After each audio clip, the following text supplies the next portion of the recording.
అందం, ఆరోగ్యం, ఆత్మవిశ్వాసం అనూస్తో సాధ్యం. ట్రాన్స్ఫర్మేషన్ సర్వీసెస్ పైన flat 50% discount. Anoos since 1982. Mahashivratri శుభాకాంక్షలు రమ్మ గారు. మహాశివరాత్రి శుభాకాంక్షలు జయ. సుమన్ టీవీ ప్రేక్షకులందరికీ మహాశివరాత్రి పర్వదిన శుభాకాంక్షలు.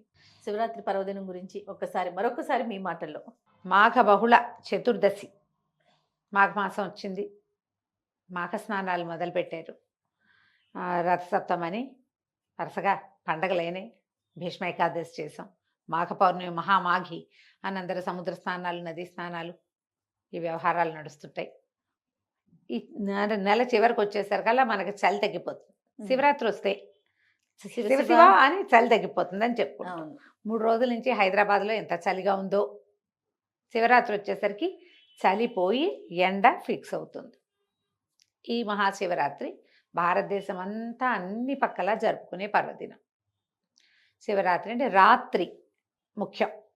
అంటే ఉపవాసం ఉండటం, జాగరణ చేయటం, శివనామస్మరణతోటి రోజు గడపటం చాలా ముఖ్యమైనవి. శివుడు సాధారణంగానే మనం ఒక వాక్యం చెప్పుకుంటాం, అలంకార ప్రియో విష్ణు అభిషేక ప్రియ శివ. శివకేశవ తత్వాలని 2 వాక్యాల్లో చెప్పేస్తారు. అభిషేక ప్రియుడు పరమేశ్వరుడు. పగలు ఎలాగ మనం అభిషేకం చేసుకున్నా చేసుకోకపోయినా దేవాలయ దర్శనం కనుక కుదిరితే చేసుకుని, సాయంకాలము ఈ ప్రదోషకాలం నుంచి మనం శివరాత్రి పూజా విధానాన్ని చేసుకుంటే బాగుంటుంది. విశేషమైన ఫలితం లభిస్తుంది. శివరాత్రితోనట ఈ రాత్రి గనక మనం జాగారం చేసినా, లేకపోతే ఏదైనా శివారాధన చేసుకున్నా, ఉపవాసం ఉన్నా కూడా మన పాపం హరించిపోతుందట మొత్తం. శివరాత్రి మర్నాటి నుంచి ఫ్రెష్గా మళ్ళీ మొదలు పెట్టచ్చు. ఈవేళ చేసిన పూజలతోటి ఇప్పటిదాకా మనం చేసిన పాపాలన్నీ పోతాయి, అన్నీ నశిస్తాయి. శివరాత్రి మర్నాటి నుంచి మీరు ఒక కొత్త వ్యక్తిగా రూపొందచ్చు. ఇవాళ అన్నీ చేసాం, శివరాత్రితో పాపాలు పోతాయని చెప్పాము, విన్నారు. నేనే కాదు, గురుగారులందరూ చెప్తారు, శివరాత్రి కనుక ఉపవాసం చెయ్యి, శివదర్శనం చెయ్యి, దేవాలయ దర్శనం చెయ్యి, అభిషేకం చేయించు, అభిషేక తీర్థం పుచ్చుకో, జాగరణ చెయ్యి, పాపాలన్నీ పోతాయంటే అమ్మయ్య మనవన్నీ పోయినాయని రేపు ఫ్రెష్ స్టార్ట్ మళ్ళీ స్టార్ట్ చేద్దాం అనుకోకూడదు. ఫ్రెష్ స్టార్ట్ అంటే పాపరహితమైన జీవితాన్ని నువ్వు మొదలు పెట్టాలి. అదే కదా. ఈ రకంగా మన జీవితాన్ని ముందుకు తీసుకోపోవచ్చు. మామూలుగా చూడు, శివకేశవులకి అభేదం. అవును. విష్ణువు పగటిపూట పూజింపదగినవాడు, పరమేశ్వరుడు రాత్రిపూట పూజింపదగినవాడు. ఇది ఒక విశేషంగా కనపడుతుంది. ఒక చోట ఒక పెద్దవారు ఎవరు రాశారో నాకు గుర్తులేదు, ఒక రైటప్ చదివితే నాకు తెలిసింది నిజమే కదా ఇది అనిపించింది. విష్ణువు పగలు మనం ఎలా ఉండాలి, విష్ణుమూర్తి ఎట్లా ఉంటాడమా, ఎప్పుడు చక్కగా నిత్యాలంకార శోభితుడు, ఎన్ని పువ్వులో ఎన్ని నగలో ఎంత వైభవమో. అవును. నువ్వు పగలు ప్రజలందరికీ కనపడతావు కదా, చక్కగా ఉండు, ప్రజెంటబుల్గా ఉండు. రాత్రి ఈ అలంకారాలు అన్నీ తీసేసి నిరలంకారంగా సింపుల్గా చెయ్యని చేరుతాం మనం. శివుడు సాయంకాలం అయ్యేసరికి శివుడు ఎట్లా ఉంటాడు మామూలుగా, ఆయనకి ఏమీ లేవు, హాయిగా ఏదో ఒక చిన్న వస్త్రం కట్టుకుంటాడు, అలంకారాలు లేవు. స్వాభావికంగా వ్యక్తి ఎలా ఉంటాడో అలా ఉంటాడు. విష్ణుమూర్తి పగలల్లా మన జీవన గదంతా పగలు ఆయనే కదా మనకి పోషకుడు, జగన్నియామకుడు. పగలు మన జీవితం అంతా, రాత్రి అయ్యేసరికి అందరూ పడుకుంటారు. రాత్రి అంటే చీకటి కదా, ఆ సమయాల్లో మనని రక్షించేవాడు పరమేశ్వరుడు. అందుకని ప్రత్యేకంగా ఈ శివరాత్రిని శివరాత్రి అన్నారు. రాత్రిపూటే ఆయన్ని అర్చించాలి. ఈ ప్రత్యేకమైన రోజున రాత్రి వేళలో అర్చన చేస్తే చాలా విశేషమైన ఫలితం లభిస్తుంది. శివరాత్రి పగటి గురించి పెద్ద హైరాన్ ఉండదు, రాత్రి హైరాన్ గురించే మాట్లాడుకుంటాం. రాత్రి ఉపవాసం ఉండాలి, రాత్రి జాగారం చేయాలి. తర్వాత మన అభిషేకాలు కూడా ఏకాదశ రుద్రాన్ని చేసుకుంటారు. తర్వాత ఏమో సహస్రలింగార్చన చేస్తారు. ఇవన్నీ మధ్యాహ్నం మొదలు పెడితే రాత్రి తెల్లవార్లు లింగోద్భవ కాలం దాకా అర్చనలు సాగుతాయి. 1:30 అట్లే లింగోద్భవం అయ్యేసరికి 3 లోపల ఇక అర్చనలు ఆపినా అక్కడి నుంచి తెల్లవారేదాకా శివనామస్మరణతోటి జాగరణ చేస్తాం. తెల్లవారాక స్నానం సంధ్య చేసుకుని మన పనులలో మనం జ్వరపెడితే అయిపోతుంది శివరాత్రి. ఈ రోజున చేసేటువంటి శివారాధన, శివ ధ్యానము, ఇవన్నీ కూడా విశేషమైన ఫలితాన్ని ఇస్తాయి. మీరు ఎక్కడికో క్షేత్రాన్ని పరిగెత్తాలని అనుకోవద్దు.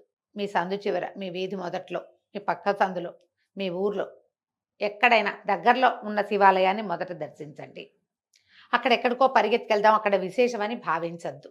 మీ పక్కనున్న శివాలయం కూడా విశేషమే. అది బహుపాతది, ఎక్కువ మంది జనం రాకపోయినా సరే. ఇక్కడికి వెళ్ళకుండా మీరు ఎక్కడికి వెళ్ళినా మీకు ఏ ప్రయోజనము లభించదు. కాబట్టి సమీపంలో ఉన్న శివాలయ దర్శనం అవకాశం ఉంటే చెయ్యండి. ఇంట్లోనే శివారాధన చేసుకోండి.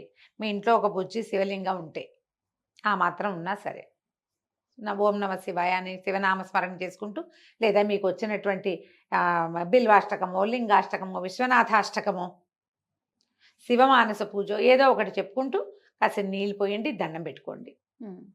శివుడికి అనేక రకాల ఫలాలు, తర్వాత ఏమో డ్రై ఫ్రూట్స్ అని, నట్స్ అని, అవి ఏవైనా నివేదన చేయొచ్చు. శివరాత్రి నాడు మనం అన్నం తినం కాబట్టి అన్న నివేదనలు అంతగా చెయ్యరు. ఉపవాసం ఉంటే మంచిది. శివరాత్రి నాడు ఉపవాసం చాలా విశేషం. ఎవరు ఉండగలరు, ఎవరు ఉండలేరు అనేది ఆలోచించుకుని చెయ్యండి. మీకు డయాబెటీస్ ఉన్నా, బీపీ ఉన్నా, ఏదైనా అనారోగ్యం ఉన్నా, మీరు మందులు వేసుకునే వాళ్ళైనా, అసిడిటీ ఉన్నా ఉపవాసం జోలికి పోకండి. సింపుల్ ఉపవాసం ఏంటంటే నోరు కట్టడి చేసి మాట్లాడకుండా ఓన్లీ శివ అంటూ ఉండండి. ఆ ఉపవాసం చేయొచ్చు. బాలింతలు, చిన్నపిల్లలు ఉన్నవాళ్ళు, వృద్ధులు, చిన్న వయసు వాళ్ళు, గర్భవతులు, ఓపిక చాలని వాళ్ళు ఈ శివనామస్మరణ ఉపవాసాన్ని చేసుకోండి. అన్నోపవాసాన్ని మానేసి అది చేయొద్దు. ఇది మీకు కావాల్సింది ఏదో తీసుకోండి. ఉపవాసం ఉండదలుచుకున్న వాళ్ళు స్వల్పంగా ఏదైనా అల్పాహారం తీసుకోవచ్చు. చిలకడ దుంపలు లాంటివి తీసుకోవచ్చు ఉడకబెట్టి, పళ్ళు తీసుకోవచ్చు, పళ్ళ రసాలు తీసుకోవచ్చు. మజ్జిగ తాగచ్చా అని చాలామంది అడుగుతారు. సాధారణంగా మజ్జిగ మనం అన్నానికి అనుపానంగా వాడుకుంటాం కదా, ఏమన్నా అన్నాధరువు మనకి. అందుకని మజ్జిగ కొన్ని ప్రాంతాల్లో పనికిరాదని చెప్తారు. కానీ వేడి చేసే తత్వం కలిగి ఉండే వ్యక్తులు, తొందరగా వేడి చేసే వాతావరణాల్లో మజ్జిగ చాలా సహజంగా ఉపవాస దీక్షలో పనికొస్తుంది. దాన్ని పల్చం చేస్తాం కాబట్టి తీసుకోవచ్చు. ఎదుబెరటలో తీసుకోవచ్చు, ఉప్మా చేసుకోవచ్చు, పిండి పులిహార లాంటివి చేసుకోవచ్చు. రుచి కంటే ఏదైనా ఆ సమయానికి ఒక పదార్థం అన్న ఆలోచన పెట్టుకోండి. అన్ని రకాల పళ్ళ ముక్కలు అవి ఏమన్నా తీసుకోవచ్చు. ఎవరికైనా పెట్టి తినడానికి ప్రిఫర్ చేయండి. మనమే తినేయకుండా ఉపవాసం ఉన్న వాళ్ళు ఎవరో కూడా ఉపవాసం ఉన్నారు, వాళ్ళకు కూడా 2 పళ్ళు ఇవ్వండి, వాళ్ళకు కూడా ఒక గ్లాస్ కొబ్బరి నీళ్ళు ఇవ్వండి, వాళ్ళకి ఒక గ్లాస్ మజ్జిగ ఇవ్వండి. ఇలా ఏదైనా తీసుకోవచ్చు. శివనామస్మరణ చాలా ముఖ్యం. ఈ రోజున మీరు ఎంత చేస్తే అన్ని కోట్ల కొద్దీ ఫలితాన్ని, అన్ని కోట్ల రెట్లు అవుతుందన్నమాట. సంవత్సరం అంతా చేసిన శివారాధన ఒక్క శివరాత్రి ఆరాధనతో సమానము అని చెప్తారు. అంతే, నువ్వు ఏడాదంతా చేయకపోయినా పర్వాలేదు, ఈ ఒక్కరోజు చెయ్యని అర్థం తీసుకోవద్దు. మీరు ఏడాదంతా ఎంతో కొంత చేసుకుంటూనే ఉంటారు. ఇది చేస్తే ఇంకో ఏడాది మీకు ప్లస్ అవుతుంది. అవును, గ్రహస్థితుల్లో మార్పు వస్తుంది దీనివల్ల, శివారాధన వల్ల. మీ అలవాట్లు, మీ ఇళ్లల్లో పద్ధతులు, మీ సమీప దేవాలయ విధానాలు, మీ ప్రాంతపు ఆచారాలు ఏమున్నాయో వాటిని పాటించండి. శివారాధన అత్యంత ఫలప్రదమైంది. శివుడు ఐశ్వర్యకారకుడు, మోక్షకారకుడు 2 చెప్తారు. ఈయన్ని పట్టించుకోవటం, ఆయన్ని ఒప్పించటం సులువుగా ఆయన మనకు వశంవదుడవుతాడని చెప్పబడుతుంది. పెద్దవాళ్ళంతా చెప్తారు ఆ మాట. పురాణాల్లో తొందరగా సులభంగా వచ్చేస్తాడు శివుడు అని చెప్తారు. మీ మనసు ఆయన వైపుకి తిరిగితే ఆ మనసు తెలిసి మన దగ్గరకు వచ్చేస్తాడు. ఒట్టి నోటితో అంటాం కాకుండా లోపల నుంచి ప్రార్థన చేయండి. ఏవైనా దానం చేసుకోవచ్చు శివరాత్రి నాడు. మీరు పళ్ళు, కాయలు, పువ్వులు, బిల్వదళాలు, తర్వాత మీ దగ్గర ఏదైనా పురాతన కాలం నుంచి, కాశీ నుంచి తెచ్చిపెట్టిన గంగాజలం ఉంటే గంగాజలం ఎత్తే ఎవరికైనా ఇవ్వండి, అది కూడా అద్భుతమైన దానం. వస్త్రాలు ఇవ్వచ్చు, ఏవైనా దానం చేయొచ్చు, మంచిది. బ్రాహ్మణులకి ఎవరికైనా మీరు ఏదైనా ఇవ్వదలుచుకుంటే ఈ రోజున ఇవ్వచ్చు. ఏదైనా నోవు పట్టుకోదలుచుకున్న వాళ్ళు శివరాత్రి నాడు నోవులు పట్టుకుంటారు. ఓకే, రథసప్తమి కానీ శివరాత్రికి కానీ అంటారు. శివరాత్రి కూడా పట్టుకోవచ్చు. అయితే ఈ సంవత్సరం ఏంటంటే ఇప్పుడు ఇంకా మూఢం ఉంది, శివరాత్రి తర్వాత మూఢం వెళ్తుంది. అవును, కాబట్టి ఒకసారి మీ పురోహితుడిని లేదా మీ అత్తగారిని సంప్రదించి ఈ నోములు వ్యవహారంలోకి దిగండి. ఇప్పుడు ఇందులో కూడా శివరాత్రి మనం ఉపవాసము, జాగరణ అంటామా. జాగరణ అంటే పూర్వం ఏం చేసేవాళ్ళు, తెల్లవారులు మెలకుగా ఉండటానికి ఒక టికెట్ మీద 2 సినిమాలు అలా వేసేవాళ్ళు. అవి కూడా భక్తి సినిమాలు. భక్తి రస ప్రధానమైన సినిమా ఏదైనా చూడొచ్చు. శుభ్రంగా ఏ గురుగారు బోళ్ళని ప్రవచనాలు ఉన్నాయి. మా కథలు కూడా మీరు వినొచ్చు. నాయనార్ల గాథలు ఉన్నాయి, చక్కగా అవి వినొచ్చు. దేవాలయాల ప్రశస్తిని గురించి చెప్పిన వీడియోలు ఉన్నాయి, అవి వినొచ్చు. జాగరణ చాలా ముఖ్యమైనది, ప్రముఖమైనది. అందరూ తెల్లవారేదాకా ఉండలేకపోతారు. కనీసం లింగోద్భవ కాలం దాకా ఉండి, లింగోద్భవం తర్వాత తీర్థం ప్రసాదం పుచ్చుకొని పర్వాలేదు, కాస్త కొంచెం నడుము వాల్చిన ఏం కాకపోవచ్చు. కాకపోతే మరి మంచాల మీద పడుకోకుండా కాస్త ఏ సోఫాలోనో ఏ కిందో నడుము వాల్చండి, ఫలితం బాగుంటుంది. ఉమ్, ఏకశయాగతులు కావటం భార్యాభర్త అవి పనికిరావు. ఉమ్, అలా కాకుండా చూసుకోండి. ఇప్పుడు ఈ ఉపవాసాన్ని ఎప్పుడు విడవాలి అని ఒక ప్రశ్న ఎప్పుడు అవునండి. ఉంటుంది. మర్నాడు ఉదయం మీరు మామూలుగా ఆరాధన చేసుకుని దీపారాధన చేసేసుకుని ఇంట్లో ఆ, భోజనం చేసి టిఫిన్ చేయొచ్చు, ఇంకే తప్పు లేదు దానికి. ఓహో. ద్వాదశి లాంటి నియమం ఇక్కడ రాదు, ఉమ్, తెల్లవారటమే. అలాగని తెల్లారగానే బయటికి ఎక్కడికో వెళ్ళి టిఫిన్ తినేసే పని మాత్రం చేయబోకండి, అది బాగుండదు అట్లాంటి పద్ధతి.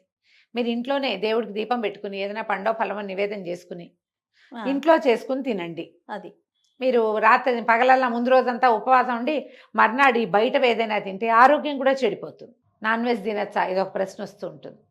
అవన్నీ మీ విజ్ఞతకే వదిలేస్తున్నానండి, మీరు ఆలోచించుకోండి. ఈ తినచ్చా అని ఎప్పుడు అడుగుతాం మనం? తినకూడదేమో అని మనకి లోపల మనసులో ఉంటే అనిపించినప్పుడు. మీకు ఆ ప్రశ్న వస్తుంది కదా. అవునండి. మరి మీకు ఒక విజ్ఞత, మీకు లోపల ఉంటాడు కదా ఒక ఆత్మారాముడు, ఆయన చెప్తాడు సమాధానం, చెయ్యొచ్చా చేయకూడదా అని. అవును. మిమ్మల్ని మీరు ప్రశ్నించుకుని చేస్తారో మాంతారో మీదే చాయిస్, ఇవి చెప్పేవి కాదు. అంతే. ఆలోచించుకుని చేయాల్సిందే. మర్నాడు మామూలుగా మీరు భోజనం చేసేసేయచ్చు, ఇంకే తప్పు లేదు. నమస్తే రమ్మగారు. నమస్తే జయ.